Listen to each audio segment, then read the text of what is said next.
Natural star Nani కొత్త cinema సరిపోద శనివారం release అయి నిన్న మంగళవారంతో 6 రోజులు కంప్లీట్ అయింది. ఈ 6 రోజుల గ్రాస్ కలెక్షన్స్ చూస్తే తెలంగాణలో ఈ సినిమా 20 కోట్లు గ్రాస్ కలెక్ట్ చేస్తే రాయలసీమ నుంచి 5 కోట్లు, ఇక మిగిలిన ఆంధ్ర నుంచి 15 కోట్లు, అలా 6 రోజుల్లో తెలుగు రాష్ట్రాల్లో 40 కోట్లు గ్రాస్ కలెక్ట్ చేసింది. ఇక కర్ణాటక, తమిళనాడు, కేరళ అండ్ హిందీ నుంచి 10 కోట్లు గ్రాసు, ఇక ఓవర్సీస్ మేజర్గా అమెరికా నుంచి 20 కోట్లు గ్రాస్. అలా టోటల్గా 6 రోజుల్లో సరిపోద శనివారం సినిమా 70 కోట్లు గ్రాస్ కలెక్ట్ చేసింది. ఇక అందులో థియేటర్ల రెంట్లు, గవర్నమెంట్ ట్యాక్స్లు, ఖర్చులన్నీ పోను.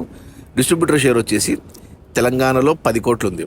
ఈ సినిమాని తెలంగాణకి దిల్ రాజు 12.5 కోట్ల కొంటే 10 కోట్లు వెనక్కి వచ్చే, మరో 2.5 కోట్లు షేర్ వెనక్కి రావాలి తెలంగాణలో హిట్ అవ్వడానికి, అంటే 5 కోట్లు గ్రాస్ రావాలి. ఇక రాయలసీమ డిస్ట్రిబ్యూటర్లు 5 కోట్ల కొంటే ఇక్కడ 3 కోట్ల షేర్ వచ్చింది, ఇంకా 2 కోట్ల షేర్ రావాలంటే 4 కోట్లు గ్రాస్ రావాలి. ఇక మిగిలిన ఆంధ్ర మొత్తానికి సినిమాని డిస్ట్రిబ్యూటర్లు 12.5 కోట్ల కొంటే ఇక్కడ 9 కోట్ల షేర్ వచ్చింది, అంటే ఇంకా 3.5 కోట్ల షేర్ రావాలి హిట్ అవ్వడానికి, అంటే 7 కోట్లు గ్రాస్ రావాలి. అలా టోటల్గా తెలుగు రాష్ట్రాల్లో ఈ సినిమాని 30 కోట్ల కొంటే డిస్ట్రిబ్యూటర్లు ఇక్కడ 22 కోట్లు వచ్చాయి మొదటి 6 రోజుల్లో. మరో 8 కోట్ల షేర్ రావాలి తెలుగు రాష్ట్రాల్లో హిట్ అవ్వడానికి, అంటే 16 కోట్లు గ్రాస్ రావాలి. ఇక కర్ణాటక, తమిళనాడు, కేరళ అండ్ హిందీ డిస్ట్రిబ్యూటర్లు 5 కోట్ల కొంటే ఇక్కడ 5.5 కోట్ల షేర్ వచ్చింది, అంటే 50 లక్షల లాభాలతో క్లీన్ హిట్ అయింది పాన్ ఇండియా లెవెల్లో. ఇక ఓవర్సీస్ మేజర్గా అమెరికాకు 6 కోట్ల కొంటే డిస్ట్రిబ్యూటర్లు ఇక్కడ 10 కోట్ల షేర్ వచ్చింది, 10.5 కోట్లు, అంటే 4.5 కోట్ల లాభాలతో బ్లాక్ బస్టర్ హిట్ అయింది ఓవర్సీస్లో.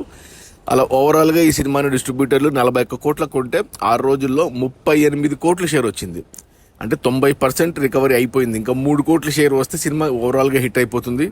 3 కోట్ల షేర్ రావాలి అంటే 6 కోట్ల గ్రాస్ రావాలి. ఈరోజు బుధవారం, అంటే సినిమాకు 7వ రోజు, మొదటి వారంలో ఖచ్చితంగా ఆల్మోస్ట్ బ్రేక్ ఈవెన్ కంప్లీట్ అవుతుంది ఓవరాల్గా. ఎటొచ్చి మన తెలుగు రాష్ట్రాల్లోని వర్షాల వల్ల కొద్దిగా ఇంకా కలెక్షన్స్ రావాలి. నాకు తెలిసి ఈ గురు శుక్ర శని ఆదిలో తెలుగు రాష్ట్రాల్లో కూడా బ్రేక్ ఈవెన్ అయిపోతుంది. సినిమా హిట్ నుంచి సూపర్ హిట్గా మారబోతుంది.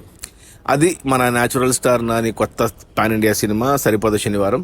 రిలీజ్ అయిన మొదటి 6 రోజుల్లో 70 కోట్ల గ్రాసు, అందులో డిస్ట్రిబ్యూటర్ షేర్ వచ్చేసి 38 కోట్లు, సినిమాను డిస్ట్రిబ్యూటర్ 41 కోట్ల కొంటే ఇంకా 3 కోట్ల షేర్ రావాలి అంటే 6 కోట్లు గ్రాస్ రావాలి. సినిమా బడ్జెట్ వచ్చేసి 80 కోట్లు. Okay, bye.